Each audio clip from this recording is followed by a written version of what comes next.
तो आज हम पढ़ेंगे इलेक्ट्रिक डाइपोल। चलिए शुरू करते हैं। देखो, इलेक्ट्रिक डाइपोल की डेफिनेशन होती है two equal and opposite charges separated by very small distance। इसको कहते हैं इलेक्ट्रिक डाइपोल। मतलब टू इक्वल, मतलब एक क्यू ले लो और एक क्यू ले लो, मतलब इक्वल होने चाहिए मैग्नीट्यूड में। एंड अपोजिट, मतलब अगर एक निगेटिव है तो एक पॉजिटिव होना चाहिए। Charges separated by a very small distance, इन दोनों के बीच की जो डिस्टेंस है वो बहुत छोटी होनी चाहिए, बहुत बड़ी नहीं होनी चाहिए। ठीक है, चलिए अब देखो, प्लस क्यू और निगेटिव क्यू के मिड पॉइंट को हम ओ मान लेते हैं। ओ से निगेटिव क्यू की लेंथ को लेते हैं एल, और ओ से पॉजिटिव क्यू की लेंथ को भी लेते हैं एल। क्वेश्चन ये आता है दिमाग में, सर आपने निगेटिव क्यू और प्लस क्यू की डिस्टेंस को एल क्यों नहीं लिया, आपने तो 2l ले लिया, एल प्लस एल। तो ऐसा इसलिए क्योंकि कन्वेंशन यही है, आप जितनी भी बुक्स उठाओगे आपको यही मिलेगा, आपको L नहीं ली जाएगी लेंथ इन दोनों के बीच की, 2l ली जाएगी। यही टीचर कराते हैं, यही एग्जाम में कन्वेंशन फॉलो होता, यही बुक्स में कन्वेंशन फॉलो होता, इसलिए मुझे भी यही कराना पड़ रहा है आपको। ठीक है, चलिए अब एक क्वांटिटी ड्राइव करना है आपको यहाँ से, जिसका नाम है डाइपोल मोमेंट। डाइपोल मोमेंट को P से डिनोट करते हैं, और डाइपोल मोमेंट एक वेक्टर क्वांटिटी होती है। ठीक है, और डाइपोल मोमेंट का फॉर्मूला होता है charge into distance between two charges. ठीक है, अब देखो यहाँ से डाइपोल मोमेंट क्या आ गया, चार्ज कितना है Q into distance between two charges कितना है 2l। ठीक है, तो ये आ गया डाइपोल मोमेंट का फॉर्मूला, ध्यान में रखना। अब देखो, डाइपोल मोमेंट एक वेक्टर क्वांटिटी है तो इसकी डायरेक्शन भी होगी। ध्यान रखना, डाइपोल मोमेंट की डायरेक्शन निगेटिव q से प्लस q की तरफ होती है। ठीक है, चलिए अब देखो, डाइपोल मोमेंट की यहाँ से यूनिट भी निकाल लेंगे। चार्ज की यूनिट होती है कूलाम्ब, लेंथ की यूनिट होती है मीटर, तो coulomb meter is the unit of dipole moment. ठीक है, चलिए अब देखो, मैं आपको एक स्टैंडर्ड क्वेश्चन करा देता हूं। स्टैंडर्ड क्वेश्चन, चलिए देखो, अगर हम यहां पर एक निगेटिव 2q चार्ज ले लें और यहां से a डिस्टेंस दूरी पर पॉजिटिव q चार्ज ले लें, और यहां से a डिस्टेंस दूरी पर पॉजिटिव q चार्ज ले लें। ठीक है, तो नेट डाइपोल मोमेंट बताइए। ठीक है, चलिए, निगेटिव 2q से पॉजिटिव q का डाइपोल में रिलेशन बन रहा है नहीं, क्योंकि डाइपोल के लिए 2 इक्वल चार्जेस होने चाहिए और अपोजिट। देखो, ये अपोजिट चार्जेस तो है निगेटिव पॉजिटिव, लेकिन ये 2q है और ये q है। ठीक है, और यहाँ पर भी यही वाला सीन आ रहा है, इसका मैग्नीट्यूड q है, इसका मैग्नीट्यूड निगेटिव 2q है। ठीक है, तो हम क्यों ना निगेटिव 2q को तोड़ लेते हैं,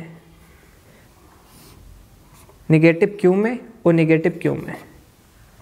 ठीक है, तो देखो, negative q plus q opposite भी हैं, इक्वल भी हो गए, तो एक डाइपोल मोमेंट ये हो जाएगा। और डाइपोल मोमेंट की डायरेक्शन मैंने बताई थी, निगेटिव q से प्लस q की तरफ होती है। ठीक है, तो इसको मान लेते हैं P। और देखो, निगेटिव q पॉजिटिव q, एक डाइपोल मोमेंट ये हो जाएगा, इसको मान लेते हैं P। ठीक है, और P की वैल्यू कितनी हो जाएगी, Q into distance between charges. Q कितना है, Q into distance between charges कितना है A, और यहाँ पर कितना हो जाएगा, Q into distance between charges है A, QA। ठीक है, तो देखो ये वेक्टर वाला फॉर्म आ गया। एक डाइपोल मोमेंट है इधर P जिसकी वैल्यू है QA, एक डाइपोल मोमेंट है इधर P जिसकी वैल्यू है QA, तो इसका नेट रिजल्टेंट कुछ इधर आएगा P नेट। ठीक है, वो P नेट आप कैसे निकालोगे, under root P square plus P square, क्योंकि दोनों P सेम है। ये आपने वेक्टर लॉ ऑफ एडिशन में पढ़ा होगा। तो ये आंसर आ जाएगा √2p। अब √2p की जगह आप QA लिख दोगे तो QA आंसर आ गया। तो P नेट की वैल्यू इतनी आ गई। ठीक है, बस कॉन्सेप्ट तो यहाँ तक था, बाकी ये तो आपको कैलकुलेशन आती ही थी। चलिए अब आगे बढ़ते हैं।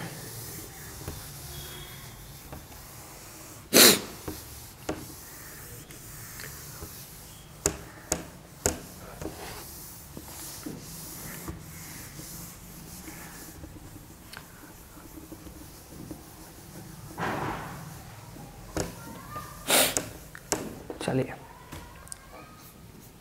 अब हम पढ़ेंगे electric field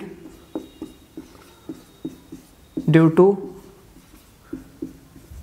dipole. Electric dipole, electric field due to electric dipole. ठीक है, तो पहले इलेक्ट्रिक डाइपोल बना लेते हैं। निगेटिव क्यू ये हो गया, कुछ दूरी पे जाके पॉजिटिव क्यू हो गया। ठीक है, इसका मिड पॉइंट मान लेते हैं O, यहाँ से यहाँ तक की लेंथ मान लेते हैं L, यहाँ से यहाँ तक की लेंथ मान लेते हैं L। अब देखो दो जगह इलेक्ट्रिक फील्ड पूछी जाती है, एक यहाँ से x डिस्टेंस की दूरी पर, मतलब मिड पॉइंट से x डिस्टेंस की दूरी पर। ठीक है, यहाँ पर इलेक्ट्रिक फील्ड पूछी जाती है, बोले E नेट बताओ यहाँ पर, किसकी वजह से? इलेक्ट्रिक डाइपोल की वजह से। ठीक है, तो सिंपल सा आपको रिजल्ट ध्यान रखना है, मैं सॉल्व नहीं कराऊंगा, सिर्फ रिजल्ट आपको याद कराऊंगा। ठीक है, तो एक इलेक्ट्रिक डाइपोल से उसकी एक्सियल लेंथ पर, मतलब इस पॉइंट को कहते हैं एक्सियल पॉइंट। एक्सियल पॉइंट मतलब जब भी आपसे क्वेश्चन में ये पूछे कि इलेक्ट्रिक डाइपोल का एक्सियल पॉइंट पर मिड पॉइंट से x दूरी पर नेट इलेक्ट्रिक फील्ड कितनी होगी, तो आप लिखोगे 2kp/x⁻3। याद कर लो। ठीक है, यहाँ पर k कूलम्ब्स कांस्टेंट है, p इलेक्ट्रिक डाइपोल है, x मिड पॉइंट से उस पॉइंट तक की दूरी है। और यहाँ पर p को अगर आगे खोलोगे तो q × 2l होगा, ये तो आपको पता है, पीछे पढ़ा चुका हूँ। ठीक है, और देखो अब इलेक्ट्रिक फील्ड तो एक वेक्टर क्वांटिटी है, तो ये तो हमने मैग्नीट्यूड पता करा। अब इसकी डायरेक्शन होती है इस तरफ इसकी डायरेक्शन होगी। ठीक है, अब देखो negative Q positive Q, negative Q से पॉजिटिव क्यू की तरफ ही तो इलेक्ट्रिक डाइपोल की डायरेक्शन होती है। तो ध्यान रखना एक्सियल पॉइंट पर जो इलेक्ट्रिक डाइपोल की डायरेक्शन होती है वही इलेक्ट्रिक फील्ड की डायरेक्शन होती है, ध्यान रखना। ठीक है, चलिए अब देखो मिड पॉइंट से x दूरी पर, इस पॉइंट को कहते हैं इक्वेटोरियल पॉइंट। ठीक है, इसको कहते हैं इक्वेटोरियल पॉइंट और इसको कहते हैं एक्सियल पॉइंट।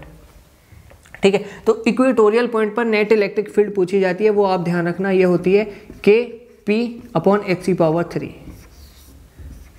ठीक है, k हो गया कूलम्ब्स कांस्टेंट, p हो गया इलेक्ट्रिक डाइपोल जिसकी वैल्यू ये होगी q × 2l, और अपॉन x³ हो गया डिस्टेंस मिड पॉइंट से इक्वेटोरियल पॉइंट तक।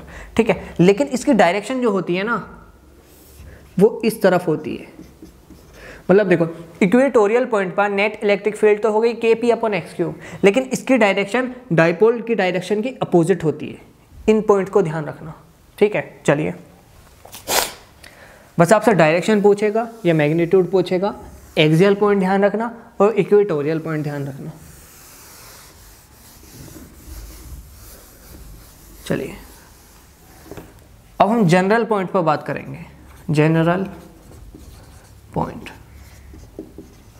ठीक है, मान लो डाइपोल बनाएंगे, निगेटिव क्यू पॉजिटिव क्यू, ये मिड पॉइंट ले लेंगे O, यहाँ से यहाँ तक की लेंथ ले लेंगे L, यहाँ से यहाँ तक की लेंथ ले लेंगे L।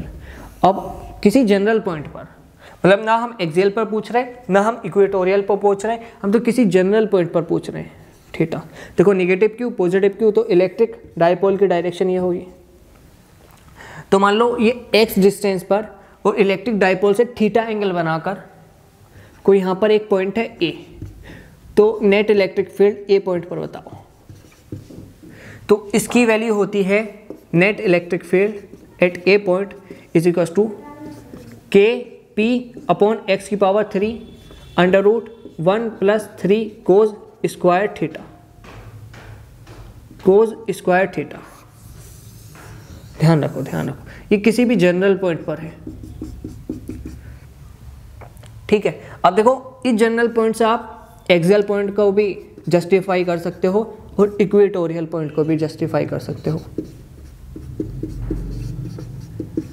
देखो एक्सियल पॉइंट पर थीटा की वैल्यू कितनी थी, 0 डिग्री, ठीक है। तो आप इलेक्ट्रिक फील्ड एट एक्सियल को कुछ इस तरह से के को के लिखोगे, पी को पी लिखोगे, अपॉन एक्स क्यूब को एक्स क्यूब लिखोगे, under root 1 plus 3 into cos square theta को कितना रख दोगे, 0। अब कोस 0 की वैल्यू होती है 1, ठीक है। तो ये 1 प्लस 3 आ गया, 3 प्लस 1 हो जाएगा 4, अंडर रूट 4 होगा तो ई एक्सियल।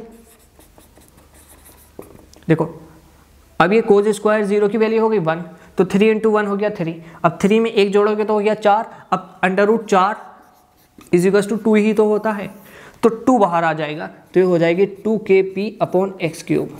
ध्यान दो, क्या मैंने एक्सियल पॉइंट पर 2kp अपॉन एक्स क्यूब ही वैल्यू लिखवाई थी, बिल्कुल, ठीक है। अब देखो इक्वेटोरियल पॉइंट पर theta is equal to 90 degree हो जाएगा, देखो थीटा 90 डिग्री, ठीक है। तो electric field at equatorial point क्या हो जाएगी, के पी अपॉन एक्स की power 3 under root 1 plus 3 cos square 90। अब देखो कोज स्क्वायर 90 की वैल्यू होती है 0, ठीक है। तो 3 इंटू 0 0 आ जाएगा, के पी अपॉन एक्स की पावर 3 आ गया ना, क्योंकि ये वाली पूरी वैल्यू तो 0 हो गई। अब देखो अंडर रूट 1 तो 1 ही होता है ना, तो K P upon x cube value आ गई, समझ रहे हो ना आप। तो ये रिजल्ट ध्यान रखना, एक ये वाला, एक ये वाला और एक ये वाला, बस यही पूछा जाता है आपको। उम्मीद है लेक्चर समझ में आया होगा। Thank you.